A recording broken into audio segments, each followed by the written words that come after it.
Hi, everyone. This is Traci Fenton, founder and CEO of WorldBlu, and it is so great to have you with me today for our webinar on what is freedom at work and what can it do for my team.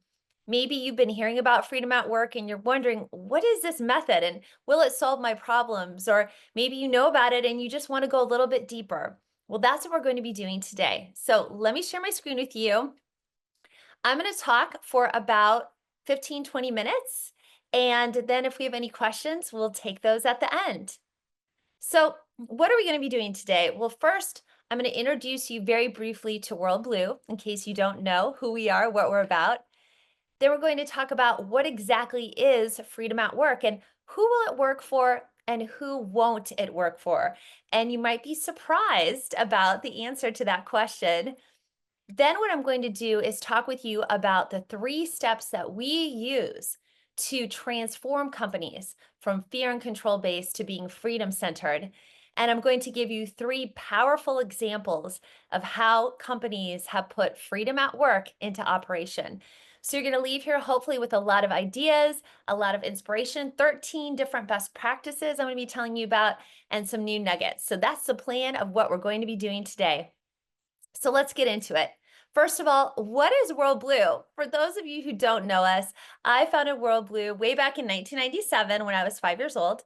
And what we do is we are a global leadership training company that teaches companies how to lead with the principles of freedom and organizational democracy rather than burdensome hierarchy and control. This isn't just a nice idea, it has a bottom line impact that transforms the way we work. And I'm going to share with you how that happens in just a moment. We've received many awards and recognition that we're very proud of. And we've had the opportunity to work with top brands all over the world, including WD-40, Zappos, DaVita, Pandora, GE Aviation, Mindvalley, HCL Technologies, and so many more. Our purpose at WorldBlu is to transform the way leaders lead with freedom at work. And our vision is to advance freedom in the world by seeing 1 billion people working in freedom-centered organizations worldwide.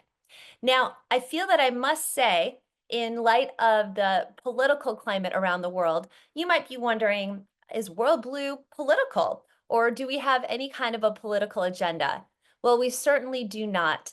We are an education company, and we're here to educate people about what the principles of democracy are, what democratic leadership is, not political leadership, but what democratic leadership is. And I'll talk about what that means more in a moment, and how you give power to your people in your workplace to produce breakthrough growth and a culture people love. That's what we're here to talk about. All right, so what's the problem that WorldBlu solves? I mean, why do we need freedom at work? Well, we've been at this for 30 years, and I can tell you we solve a lot of problems. We solve the problem of toxic leadership, unnecessary hierarchy, disengagement and distrust, poor growth problems in companies, a high voluntary turnover rate, and overall unhealthy culture. You may be listening to this replay or with us live, and maybe you have some problems going on in your company or organization. And I want you to think about what those problems may be and think about how what I'm about to tell you can solve those problems today. So what's the solution to this problem, to all these problems that we face, no matter what industry you're in, no matter how big or small your company is? I bet you're dealing with one of those problems. So what's the solution? Well, we believe that the solution lies in a key shift in your leadership approach and how you lead your team.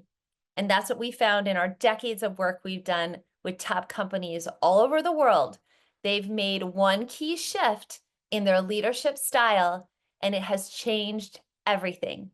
So what is that key shift? Well, it's a shift from command and control, top down, micromanaging leadership that's all about taking power from your people and making the shift to a democratic leadership style that's all about giving power to your people. So instead of taking power away from your people, you want to give power to your people. Now, that might sound wonderful. And some of you listening might go, yes, I totally agree with that. Awesome. And others listening might say, that completely freaks me out.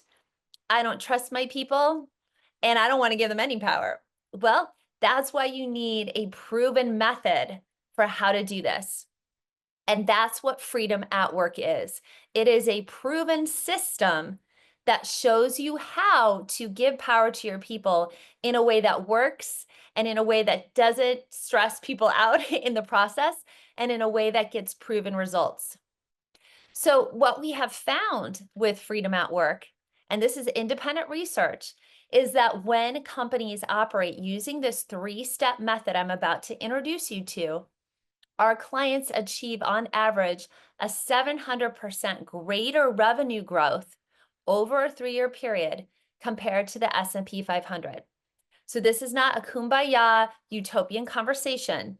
These are proven principles and proven practices that create sustainable, resilient growth for your team. So how does it work? Well, the Freedom at Work leadership strategy that I developed over the last almost 30 years has 3 pillars to it. It's about having a freedom-centered mindset rather than a fear-based mindset in how you as a leader lead your team. It's about a freedom-centered style of leadership, what we call those democratic leadership skills, rather than a fear-based style of leadership. And last, it's about a freedom-centered approach to designing your company's systems and processes, rather than a command and control hierarchical approach. Now, when I talk about freedom-centered design and organizational democracy, what do I mean by that?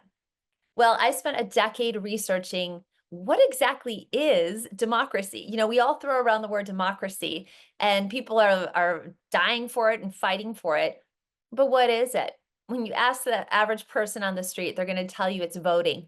Okay, that's what most people think democracy is, voting or separation of powers.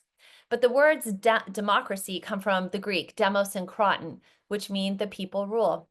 So how do you let the people rule? How do you do that? What is the framework for that? Well, the framework is these 10 principles.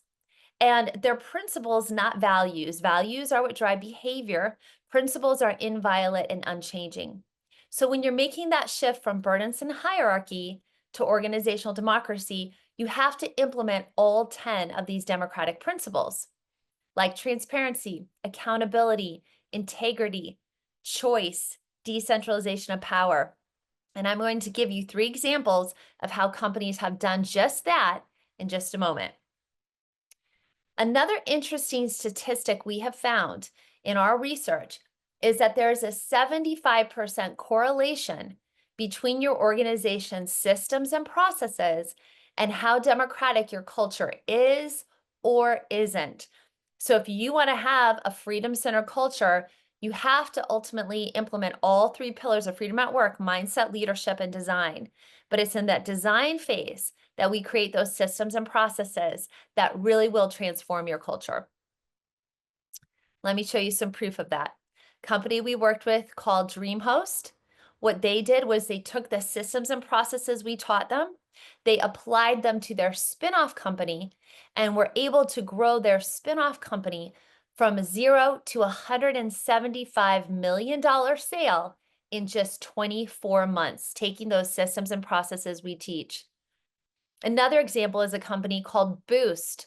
They're in New Zealand. And in just 1 year of working with us, excuse me, and using Freedom at Work, they grew from over 64% from a small $1.4 million company to over 2.3 million. Their turnover dropped, their voluntary turnover that is, dropped from 40% down to 20% because of Freedom at Work. So they had a huge transformation in just 12 months. And another company, HCL Technologies, if you're wondering, does this work in small companies? Does it work in big? HCL, based in India, multinational publicly traded company with 150,000 employees.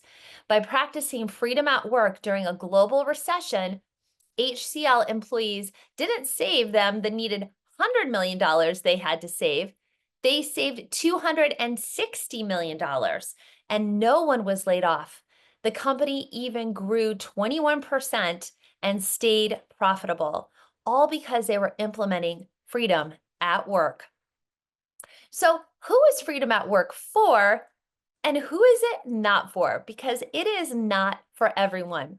Now, it took my team and I a long time and a lot of research to realize, and experience rather, I should say, to realize who will this work for and who will it not work for. And it's the question I get asked the most when I'm out speaking and talking with people. They think, oh, will it work in my industry? It won't work in my industry, or it won't work in my industry. It won't work because we're publicly traded, or it won't work because we're too big, or won't work because we're too small. Nope. It will work in every industry, and we've worked in almost every industry. It will work in almost every country. It will work in pretty much every country, and we've worked in 100 countries so far. But here's the one thing that it won't work for. It won't work if your CEO has low self-worth, meaning they're not secure in who they are. They don't want to give power to their people because that feels like a threat to them. And if your CEO is afraid to lead. You know, I think about WD-40, a WorldBlu Certified Freedom Center company, and their CEO, Gary Ridge, he's now CEO Emeritus, he came in and said, we have to change our culture. We have to change the way we're working. We need to do better. He wasn't afraid to lead. He had high self-worth. They're a publicly traded company. Yes, he had pressure from his board. Yes, he had pressure from outside investors, but he wasn't afraid to stick to what he knew was right and what in the end produced phenomenal results. So where will it work? It will work if your CEO has high self-worth and is not afraid to lead. And that's really what it comes down to. So here's how we do it at WorldBlu. There's 3 steps we move companies through, and you can go through each of these 3 steps, or you can come in at one of the steps. Ideally, we like to take you through all 3 steps, but if you have a different need at a different point, you can come in at a different point. So briefly, I just want to take you through it. So step 1 is we benchmark the leadership and culture of a company with our Freedom at Work scorecard, which we have in 13 languages. And this allows us to assess how well a company is doing in those 10 principles. All right, the next step is we take your team into our freedom-centered leader program. So this is when we develop the actual skills of democratic leadership. How do you have healthy but hard conversations? How do you give and receive feedback? How do you set healthy boundaries? How do you have good time management? That's what we do in our Freedom Center Leader Program. We have to equip your people with the skills of democratic leadership in order to then thrive in a Freedom Center democratic culture. And last, what we help you do in our Grow with Freedom program is we help you design a Freedom Center culture with democratic, not authoritarian, systems and processes. And our end goal, of course, is to help you achieve the very high standard of becoming a WorldBlu certified freedom-centered organization. All right, so I want to quickly take you through 3 case studies of companies and how they've implemented a democratic culture and give you some inspiring best practices. I'm going to touch on these only briefly, but you can read all about them in my book, Freedom at Work. So first, let's talk about WD-40. I briefly told you about their transformation. What did they do? I'm going to show you 5 of the 10 democratic principles and how they put them into operation. So the first principle of purpose and vision, what did they do? They created a purpose statement and a vision statement. Their vision at WD-40 is to help people have happy, positive, lasting memories. Now you might think, what does that have to do with the WD-40 spray? Well, when you take your kid on a bike ride and it's squeaking and you spray the WD-40 spray, the squeaks go away and you're able to go on a great bike ride with your kid, that creates those positive, lasting memories. All right, the second principle of organizational democracy let's focus on is integrity. In WD-40, they have core values, and I'm just grabbing my book here, Freedom at Work, and I want to quickly read to you what their core values are. They have 6 core values. They are doing the right thing, creating positive, lasting memories in all our relationships, making it better than it is today, succeeding as a tribe while we excel as individuals, owning it and passionately acting on it, and sustaining our company's integrity. Those are their core values. Next, decentralization. Well, how did they do that? They actually have a democratic decision-making process. Again, I talk about it in my book. They have a 9-step process that helps all of their employees know how to make good decisions. Let me read those to you real quick. Number 1, clarify the issue. 2, gather the facts. Don't rely on assumptions. 3, refuse to be pressured into a decision. How many of us feel like that at work sometimes? 4, ask what risks are involved. 5, get good counsel. 6, how will this decision affect those involved? 7, try to determine, I love this one, try to determine the results of your decisions in 5, 10 years, or 15 years. 8, questions to answer honestly. Is it the right thing to do? Is it immoral? Is it unethical? Is my heart at peace? And 9, be wary of advice from those who don't have to deal with the consequence of your decision. So those 9 criteria are what they've created to help their employees make great decisions at WD-40, decentralizing the decision-making process. Pretty powerful.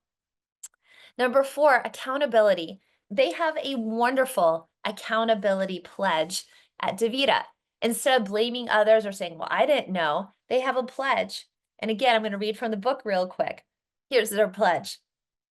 I am responsible for taking action, asking questions, getting answers, and making decisions. I won't wait for someone else to tell me. If I need to know, I'm responsible for asking. I have no right to be upset that I didn't get this sooner. And if I'm doing something that I shouldn't, that others should know about, I'm responsible for telling them.